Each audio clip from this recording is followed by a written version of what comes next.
बिस्मिल्लाहिर्रहमानिर्रहीम। अस्सलाम वालेकुम नाज़रीन, आप यूट्यूब चैनल देख रहे हैं। मैं इमरान खान हूँ। नाज़रीन, जेन-ज़ी की जो तहरीक है वो अब इंडिया में पहुँच गई है और कुछ अर्सा पहले इंडिया के सुप्रीम कोर्ट में चीफ जस्टिस ने एक जुमला बोलते हुए केस के दौरान नौजवानों को काकरोच से तशबीह दी थी।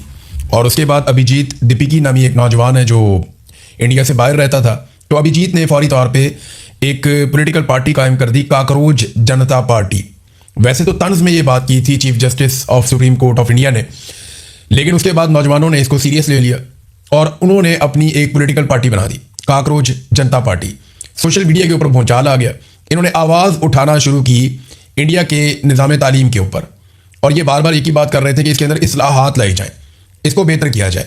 इनको संजीदा नहीं लिया गया। ये छोटे मोटे एहतजाज करना शुरू हो गए, फिर आहिस्ता आहिस्ता एहतजाज में शिद्दत आना शुरू हो गई। फिर एक वक्त आया कि कुछ तलबा ने और उनके साथ कुछ एक्टिविस्ट ने, उन्होंने मिलकर भूख हड़ताल शुरू कर दी। तो हालात इंडिया के अंदर ऐसे होना शुरू हो गए कि पहले इनको संजीदा नहीं लिया गया। वजीर तालीम के जो हैं उन्होंने स्टेटमेंट दे दिया कि ये तो शरपसंद किस्म के लोग हैं और ये ठीक लोग नहीं हैं। तो नौजवान इकट्ठे होते गए, नौजवानों की बहुत बड़ी तादाद इकट्ठी हो गई और गुज़िश्ता रोज़ उन्होंने दिल्ली के अंदर पार्लियामेंट की तरफ बढ़ना शुरू कर दिया। नौजवान इतनी बड़ी तादाद में आए कि पुलिस उन्हें रोक नहीं पा रही थी और बिलाखिर वो पार्लियामेंट के बाहर पहुंच गए। नौजवानों ने जाकर एहतजाज किया। उनकी एक मिनिस्टर के साथ मुलाकात भी हुई, जो सेहत का मिनिस्टर था, हेल्थ मिनिस्टर, उससे मुलाकात भी हुई और उन्होंने अपने मुतालबात भी पेश किए। नौजवानों को कहना है जो वज़ीर तालीम है उसने मजाक उड़ाया और वो इस्लाहात नहीं ला रहा तालीम में, जिसकी वजह से इंडिया के नौजवान पीछे रह जाते हैं। लिहाजा वज़ीर तालीम, जिसका नाम है धर्मेंद्र प्रधान, उसको फारिग किया जाए और इसकी अब ज़रूरत नहीं है और कोई ऐसा आदमी लाया जाए तालीम के मैदान में जो नौजवानों के लिए तालीम में इस्लाहात लेकर आए और इंडिया के हालात को, नौजवानों के हालात को बेहतर करे। देखिए, ये नौजवान इतनी बड़ी तादाद में थे कि पुलिस को लाठीचार्ज करना पड़ा, पुलिस को वहाँ पे आंसू गैस फेंकनी पड़ी। मनाजिर जब मैंने ड्रोन की फुटेजेस देखी तो ऐसा लगा जैसे इंडिया भर के नौजवान वहाँ पे दिल्ली से सारे निकल के इस तरफ को आ गए। तो नौजवान बड़ी तादाद में पहुंचे, बड़े कमिटेड थे, उनके साथ उनके बैग्स थे, थोड़ा बहुत खाने पीने का सामान और पानी की बोतलें थी। याद रहे कि अभी गर्मी का मौसम है और इस वक्त वहाँ पर काफ़ी गर्मी है, लेकिन इस गर्मी के बावजूद नौजवान ना सिर्फ आए बल्कि उन्होंने पुलिस का मुकाबला किया। पुलिस ने उनके ऊपर बदतरीन लाठीचार्ज किया। कई नौजवान लाठियां खाते थे और खड़े रहते थे और वो बार बार कहते थे कि मारो, हमें और मारो, हमें एक ही दफ़ा मार दो, लेकिन हमें हमारा हक दो। ये सूरत पैदा हो गई और फिर पुलिस ने वहाँ पे आंसू गैस चलाई, नौजवानों पे लाठीचार्ज की, उन्हें धक्कम-पेल की, उन्हें वहाँ से धकेला, उनका स्टेज वहाँ से रिमूव किया गया। बहुत बड़ी नफरी पुलिस की बुलाई गई, बहुत बड़ी तादाद में पुलिस को इकट्ठा किया गया। लेकिन आप देखेंगे अभी तक की रिपोर्ट के मुताबिक एक भी नौजवान मरा नहीं है और ना ही इंडिया की पुलिस ने या फौज ने इन नौजवानों पर गोली चलाई। ये दिल्ली के अंदर आए भी, ये पार्लियामेंट के बाहर पहुंचे भी, इन्होंने अपना एहतजाज भी किया, अपने मुतालबात भी रखे, वहाँ पे मार कुटाई भी हुई, धक्कम पेल भी हुई, लेकिन इसके बावजूद इंडियन सरकार ने इन नौजवानों पे गोली नहीं चलाई। पाकिस्तान में एक नया ट्रेंड हम देखते हैं कि पाकिस्तान की मिलिट्री एस्टेब्लिशमेंट फौरी तौर पे गोली चलाने का ऑप्शन ले लेती है और उसके लिए जो कॉन्फिडेंस चाहिए होता है वो उन्हें डोनाल्ड ट्रंप से मिल जाता है कि डोनाल्ड ट्रंप का हाथ हमारे सर पे है, गोली वोली मार भी देंगे, कुछ 10 15 20 लोग मारे जाए तो फर्क नहीं पड़ता। आज़ाद कश्मीर में जो डाटा है वो 50 से ऊपर पहुंच गया है शोहदा का, 50 से ज्यादा शोहदा का डाटा है। अभी पिम्स के अंदर एक और नौजवान की शहादत हो गई है, उससे भी गोलियां लगी थी आज़ाद कश्मीर में। तो यहां तो परवाह ही नहीं करते, गोली मारते हैं इंसान को। लेकिन इस वक्त जो सूरत हाल है इंडिया में, नौजवानों ने अपने मसल शो किए हैं और आने वाले दिनों में ऐसा लगता है कि ये एक बहुत बड़ा खतरा बन जाएगा नरेंद्र मोदी के लिए। नरेंद्र मोदी जिसे काफ़ी कोशिशों के बावजूद कांग्रेस शिकस्त नहीं दे पाई, बाकी मुखालिफिन जो है वो नरेंद्र मोदी को नहीं तोड़ पाए, उसको नहीं हिला पाए उसकी जगह से, और नरेंद्र मोदी ने पैसे के जरिए से, ताकत के जरिए से सिस्टम के ऊपर पूरा अपना कंट्रोल और अपनी पकड़ बना के रखी। लेकिन अब ये नौजवान जो है वो ऐसा लगता है बुनियादें हिला देंगे नरेंद्र मोदी की। इन्होंने मुतालबात जो है उनको बढ़ाना शुरू कर दिया नौजवानों ने और अब ये दोबारा निकलेंगे। देखिए, इनका कॉन्फिडेंस बढ़ता जाएगा। ये जो नौजवानों की मूवमेंट है ना, इसका आगाज हुआ था श्रीलंका से। सबसे पहले श्रीलंका के अंदर आवाम निकली जिसमें बहुत बड़ी तादाद में नौजवान थे। ये भी तंग आए हुए थे सिस्टम से, इन्हें लग रहा था कि सिस्टम शहरियों को दबा रहा है। श्रीलंका के अंदर इनकलाब आ गया, उन्होंने उठा के पाक से खानदान की ऐसी तैसी फेर दी थी और हमने वो मनाजिर देखे थे। अभी श्रीलंका के अंदर चीज़ें नॉर्मलाइज हैं। फिर हमने देखा बांग्लादेश के अंदर नौजवान उठ गए। बांग्लादेश के नौजवानों ने हसीना वाजिद के मजालिम के खिलाफ खड़े होकर और उन मजालिम के खिलाफ, खासतौर पर जो मेरिट की धज्जियाँ उड़ाई जाती थी, जो नौजवानों का इस्तेहसाल किया जाता था, जो उनकी पॉलिसीज थी, उनके खिलाफ नौजवान खड़े हो गए और ऐसा प्रोटेस्ट किया कि हसीना वाजिद को मुल्क छोड़कर भागना पड़ा। और हसीना वाजिद के मजालिम की दास्तानें जो खुलकर फिर बाहर आई हैं, जो लोग जबरी तौर पे लापता किए गए वो छूट कर आए कई साल के बाद। तो बड़ा जुल्म, 15 साल तक हसीना वाजिद ने जुल्म किया था। नौजवानों ने कंट्रोल ले लिया अपने हाथ में बांग्लादेश का। वहाँ पे एक इलेक्शन हुआ, उसके नतीजे में एक नई हुकूमत बनी है बांग्लादेश में, आज हालात बेहतर है। इसी तरह फिर नेपाल के अंदर हुआ। नेपाल में नेपो किड्स थे, वहाँ की जो रॉयल फैमिली है उनके बच्चे, वो वीडियोस बनाते थे अपनी अय्याशियों की, अपनी ज़िंदगी की बड़ी खूबसूरत वीडियोस बनाते थे कि ये सहूलत है, ये गाड़ी है, ये प्लेन है। तो वो बहुत खुशहाल ज़िंदगी गुजार रहे थे, लेकिन वो वीडियोस बना के वो पब्लिक करते थे, जैसा कि जरदारी साहब के बच्चे भी कभी कभी करते हैं। तो उससे नौजवानों के अंदर एक गुस्सा पैदा हुआ और वो इतना बढ़ता चला गया कि नेपाल में भी ये सब हो गया। अब आप देखें, श्रीलंका, बांग्लादेश, नेपाल और फिर अगला मुल्क आता है इंडिया। ये मुल्क है भी इसी तरतीब से, इस तरफ को आप आते जाएं तो एक ही जगह पे है। तो इंडिया में अब नौजवान खड़े हो गए हैं और ये जेन ज़ी है, ये वो जनरेशन है जिसको हम जेन ज़ी कहते हैं, यानी वो नौजवान जो 25 साल के आसपास की उम्र के हैं, इससे ऊपर नीचे। तो ये जेन ज़ी नौजवान है और इन्होंने अब मुसीबत डाली हुई है इंडिया के अंदर। ये बढ़ते जाएंगे, ये भी प्रिडिक्शन है। मैंने जब आपको पहली दफा बताया था ना कि काकरोच जनता पार्टी उन्होंने एक पार्टी बनाई है, सोशल मीडिया के ऊपर वायरल होगी, मैंने आपको तब भी कहा था कि ये प्रैक्टिकली आहिस्ता आहिस्ता बड़े होते जाएंगे। फिर जब वो इंडिया पहुंचा, मैंने आपको तब भी बताया था कि इसका जो फाउंडर है वो इंडिया पहुंच गया और अब वो बड़े एहतजाज के अंदर आज वो फाउंडर भी मौजूद था, बाकी नौजवान भी मौजूद थे और नौजवान खुद क़यादत कर रहे हैं। मैंने देखा छोटी छोटी लड़कियों को, बच्चियों को, उन्होंने जिस अंदाज में वहां पे डंडे और आंसू गैस का मुकाबला किया और वो पीछे हटने को तैयार नहीं थे। वो उनको शऊर था, उनको पता है कि उनके साथ क्या ज्यादती हो रही है और नरेंद्र मोदी की सरकार वहां पे क्या कर रही है। तो आहिस्ता आहिस्ता अब वहां पे भी नौजवान इंडिया में ये जेन ज़ी का बुखार यहां तक पहुंच गया। अगला मुल्क है पाकिस्तान। तो पाकिस्तान के नौजवानों को भी अब तैयारी पकड़नी पड़ेगी, क्योंकि जिम्मेदारी तो नौजवानों पर आनी है। अल्टीमेटली पाकिस्तान के नौजवानों को ये रिस्पॉन्सिबिलिटी लेनी पड़ेगी, चाहे नौजवान इस्लामाबाद, रावलपिंडी के हों, खैबर पख्तूनख्वा, पंजाब, सिंध, बलूचिस्तान, खैबर पख्तूनख्वा या गिलगित बल्तिस्तान के नौजवान हो या कश्मीर के नौजवान हो। देखिए ना, कश्मीर में भी अभी जो तहरीक आई है वो नौजवानों ने किया है। ये कोई बूढ़े लोग, बहुत बुजुर्ग लोग नहीं है, बहुत तजुर्बाकार लोग नहीं है, कोई बेकरी वाला है, कोई दुकान वाला है, कोई नया नया वकील बना है। तो ये सारे छोटे छोटे मिडिल क्लास के घरों से उठे हुए नौजवान हैं और स्कूलों के बच्चे बच्चियां आते हैं वहां पे धरने के अंदर और बड़ी तादाद में नौजवान शिरकत कर रहे हैं उन एहतजाजों में जो आज़ाद कश्मीर में हो रहे हैं। उसके ऊपर मैं आपको बाद में बताता हूं। लेकिन अब पाकिस्तानी नौजवानों को अल्टीमेटली अपने हुकूक के लिए खड़ा होना पड़ेगा, ये देखे बगैर कि कौन सी पॉलिटिकल क़यादत उनको लीड करती है या नहीं करती। जरूरत नहीं है ना, पॉलिटिकल पार्टीज के पास नॉर्मली ऐसा विजन नहीं है जो मौजूदा हुकूमत के अंदर खास तौर पे वो तो सिर्फ अपने बच्चों को बना रहे हैं। नवाज शरीफ को मरियम नवाज और उसके बच्चों से बाहर दिखाई नहीं देता, जरदारी को अपने बेटे से बाहर दिखाई नहीं देता।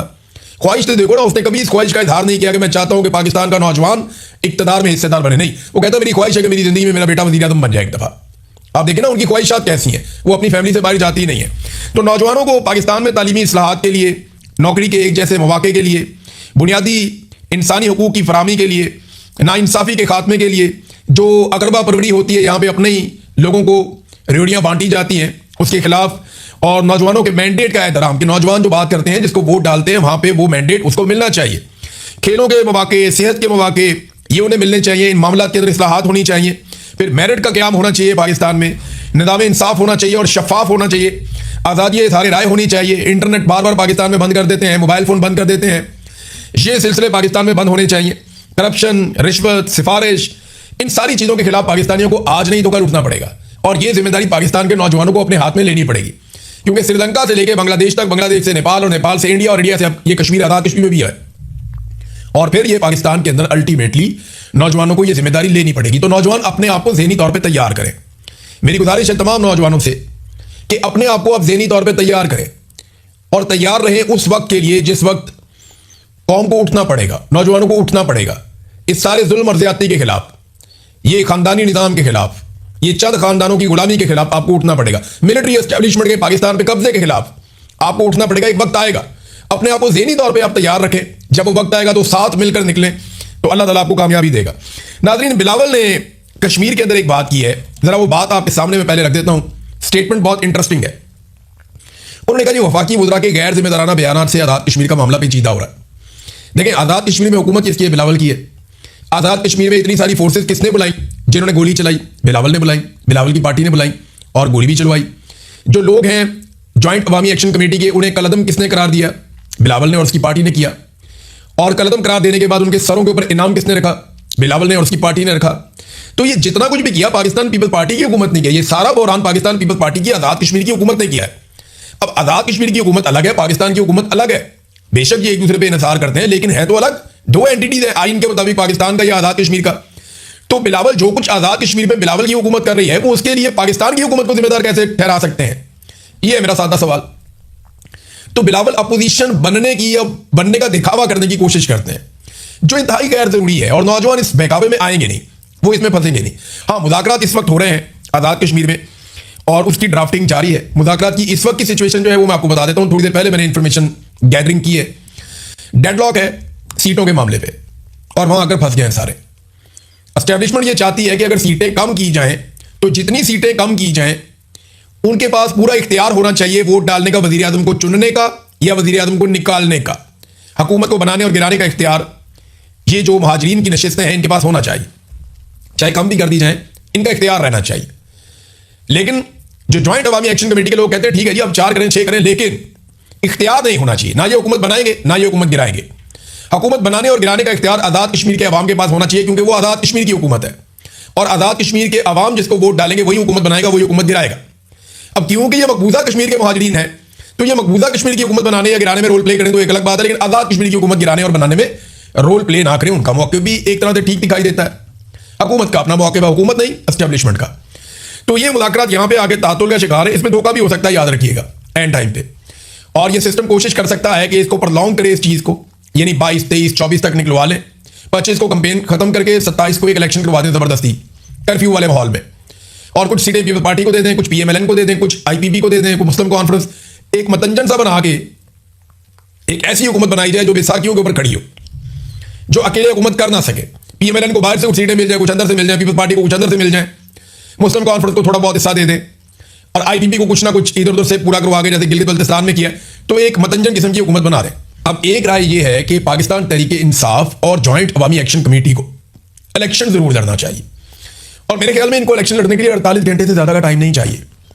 अगर ये 48 घंटे का भी टाइम हो ना तो इन्होंने सिर्फ अपने उम्मीदवार अनाउंस करने हैं। जो इस वक्त आज़ाद कश्मीर में ज्वाइंट अवामी एक्शन कमेटी को अवामी हमायत हासिल है या सपोर्ट हासिल है, वो किसी और पॉलिटिकल पार्टी को नहीं है, और बाकी सब पॉलिटिकल पार्टी से ज्यादा पाकिस्तान तहरीक इंसाफ के पास सपोर्ट है। यानी अगर सबसे ज्यादा वोट बैंक है तो तहरीक इंसाफ का है, लेकिन सबसे बड़ी सपोर्ट अगर किसी के पास है तो ज्वाइंट अवामी एक्शन कमेटी है। वो अगर अपने लोग अनाउंस कर दे रहे कि ये हमारे लोग हैं, इनको आपने वोट डालना है, तो वोट इधर उधर नहीं जाता, उन्हीं को डलेगा। यानी मैंने कई सहाफियों से पूछा, कोई बहुत मोहतात भी रहता है ना, तो वो कहता है अगर ये इलेक्शन लड़ने का फैसला करते हैं और अपने उम्मीदवारों को नामजद करते हैं ना तो ये बड़े आराम से अपनी हुकूमत बना सकते हैं। ये बात आज़ाद कश्मीर के अंदर जो सहाफ़ी सहाफत कर रहे हैं उन्होंने मुझे बताई कि ये इतनी बड़ी मकबूलियत हो चुकी है और पूरे आज़ाद कश्मीर के कैनवस के ऊपर इनकी आवाज़ पहुंच गई है, लोग इनके साथ खड़े हैं और बहुत सारे शोधा हैं इनके पास। 23 तारीख को वो शोधा की याद में एक दिन मनाने जा रहे हैं। 50 से ज्यादा शोधा की लिस्टें आ चुकी हैं, सैकड़ों जख्मी हैं। तो ये इस वक्त आप उनको नहीं हरा सकते इलेक्शन के मैदान में। अगर वो आ जाते हैं तो बस शर्त सिर्फ एक है, जैसे आज़ाद कश्मीर के लोग हर चीज़ पे पहरा देते हैं ना, जैसे खैबर पख्तूनख्वा के लोगों ने नताइज हासिल किए थे, या जैसे खैबर पख्तूनख्वा के लोग बैठ गए थे जाकर पोलिंग स्टेशन के बाहर और आरओज़ के दफ्तरों के बाहर कि जनाब हम तो रिजल्ट लेकर उठेंगे, हमें हमारी जीत का नोटिफिकेशन दिया जाए। ये 33 नशिस्तें हैं टोटल। इन 33 नशिस्तों पे अगर बैठ के अपना रिजल्ट लेकर अवाम उठे ना तो फिर मसला ही कोई नहीं, फिर बड़े आराम से वहां पे हुकूमत तब्दील हो सकती है, एक नई हुकूमत बन सकती है। तो ये अब एक और भी सिचुएशन है जिसके ऊपर डिस्कशन हो रही है। तो आज़ाद कश्मीर का मामला यहां पे, इसको हम डिस्कस करेंगे नेक्स्ट वीलॉग में। मजीद मालूमात आती हैं तो मैं आपको शाम को बताता हूं कि और क्या हो रहा है। अब नाज़रीन, डीएचए की मौजें लग गई हैं। ये डिफेंस हाउसिंग अथॉरिटी है, ये फौज का एक ज़ेली इदारा है, यहाँ पे ये कारोबार वगैरह करते हैं। तो देखें कितनी मजे की खबर है, मोहम्मद असद चौधरी साहब ने खबर दी है। खबर देखें आप, नेशनल हाईवे अथॉरिटी, ये मोटरवे वगैरह बनाते हैं, बड़ी बड़ी सड़कें जो मेन है उसकी एक नेशनल हाईवे अथॉरिटी है। उन्होंने अपनी पॉलिसी में नरमी की है डीएचए के लिए, और किसी के लिए नहीं। डीएचए के लिए तो कानून भी बदल देते हैं, मसला ही कोई नहीं है। उसका एक प्रोजेक्ट है गंधारा सिटी, इसको लाहौर और इस्लामाबाद मोटरवे से डायरेक्ट इंटरचेंज की मंजूरी दे दी गई। हालांकि किसी भी एक इस तरह के प्रोजेक्ट को मोटरवे से इंटरचेंज क्यों दिया जाएगा? इंटरचेंज तो शहरों के लिए होते हैं, सोसाइटियों के लिए तो नहीं होते। लेकिन क्योंकि डीएचए का है प्रोजेक्ट तो इन्हें जनाब इंटरचेंज की मंजूरी दे दी गई। पॉलिसी के मुताबिक मोटरवे पे 2 इंटरचेंजों के बीच में कम से कम 10 किलोमीटर का फासला होना चाहिए, मगर ये तो 7 किलोमीटर के ऊपर इन्होंने बना दिया। और डीएचए इंतजामिया इंटरचेंज के लिए सरकारी फीस जो अदा करनी पड़ती है, यानी अगर आपने इंटरचेंज लेना तो आपने एक सरकारी फीस भी देनी है ना, ये अरबों रुपए में होती है। तो डीएचए वो फीस नहीं देना चाहता, वो इसको माफ करवाना चाहता है फीस को भी, ये कहकर कि हमने वेलफेयर के काम किए हैं, यानी हमने 14 को प्लॉट दे दिए हैं, या हमने कोई और वेलफेयर का काम किया है, या हमने क्रिकेट का एक ग्राउंड बना दिया है, हमने वहां पे एक मस्जिद बना दी है, वहां पे एक डिस्पेंसरी बना दी है, एक अस्पताल बना रहे हैं। तो उन्हीं चीजों को बेचेंगे भी, उन्हीं चीजों की कीमत भी वसूल करेंगे ना। प्लॉट महंगे हो जाते हैं जी, अस्पताल बना हुआ है, मस्जिद बनी हुई है, सारा कुछ है, सहूलियत बनी हुई है, स्कूल बने, वेलफेयर का काम है। तो उसके अंदर वो कह रहे हैं जी एडजस्ट कर ले आप, ये इंटरचेंज आप हमें बना कर दे, जो अरबों रुपए इंटरचेंज की कीमत हमने आपको देनी है या फीस आपको देनी है, वो हम आपको नहीं देंगे, हमने वेलफेयर का काम कर लिया। एक तो इंटरचेंज ले लिया कानून की खिलाफ वर्जी करते हुए, 10 किलोमीटर वाली शर्त है वो भी खत्म कर दी, और इंटरचेंज लेकर उसकी फीस भी नहीं दी। ये दो चीज़ें। मजीद वो लिखते हैं कि वाकफान हाल बताते हैं कि नेशनल हाईवे काउंसिल के इजलास में 22 जून 2026 को जो हुआ, इंटरचेंज की लोकेशन पॉलिसी के खिलाफ होने की वजह से फैसला किया गया कि ये इंटरचेंज बनाने की इजाजत नहीं दी जा सकती और चेयरमैन काउंसिल और दीगर मेंबरान ने इसको बड़ी सख्ती से मुस्तरद किया था। अगले ही दिन काउंसिल के चेयरमैन शुजाउद्दीन ज़का दीगर काउंसिल मेंबरान को कॉल करके इस इंटरचेंज का कौमी मफाद समझाते रहे। यूं भली काउंसिल में हुए फैसले को तब्दील करके ये इंटरचेंज दे दिया गया कौम के वसी तर मफाद में। अब इसके बाद होगा क्या? जो DHA धंधारा सिटी के प्लॉट्स हैं ना, वो बहुत महंगे हो जाएंगे। अब इसके इश्तिहार के अंदर बाकायदा लिखा जाएगा, बल्कि ये लिख दिया गया, ये आ भी है सामने आपके, कि जनाब NHA allow us dedicated motorway interchange for DHA Gandhara city, कि जनाब हमें नेशनल हाईवे अथॉरिटी ने एक इंटरचेंज भी अलाउ कर दिया है हमारे DHA गंदारा सिटी के लिए। तो वो एक बड़ा ज़बरदस्त गाना गाया था नूरजहां ने, बाद में एक और गुलकारा ने उसको थोड़ा सा मॉडिफाई करके बनाया था कि सारे रकबे तुम्हारे लिए। तो ये वही वाली सूरत मुझे लगती है कि DHA का रूल भी तब्दील हो गया। नाज़रीन, ये जो इन्होंने फैसला किया था, रोजाना की बुनियाद पे फैसला किया जाएगा कि पेट्रोल की कीमत ऊपर करनी है या नीचे करनी है। तो अब ये रोजाना करेंगे, हमें रोज खबर देनी पड़ेगी आपको। पेट्रोल की कीमत में इन्होंने इजाफा किया है जी, डीजल की कीमत में 5 रुपये 71 पैसे, यानी 5.25 रुपये इन्होंने डीजल की कीमत मजीद बढ़ा दी है और 35 पैसे पेट्रोल की कीमत कम कर दी है। यानी जब कम करते हैं तो 35 पैसे, बढ़ाते हैं 5.25 रुपये। तो डीजल के ऊपर आवाम को अच्छा खासा चूना लगा रहे हैं। इस वक्त जो डीजल की कीमत है वो 360 रुपये तक पहुंच गई है और पेट्रोल लगभग 316 रुपये का है। ये नाजरीन पाकिस्तान के साथ कर रहे हैं। इमरान खान का 150 वाला बहुत महंगा था और ये बहुत सस्ता है। ईरान और अमेरिका के इशू के ऊपर मेरे पास खबरें हैं, लेकिन बात करेंगे नेक्स्ट वीलॉग में। अब तक के लिए इतने, अपना ख्याल रखिएगा, अपने चैनल का भी। अल्लाह हाफ़िज़।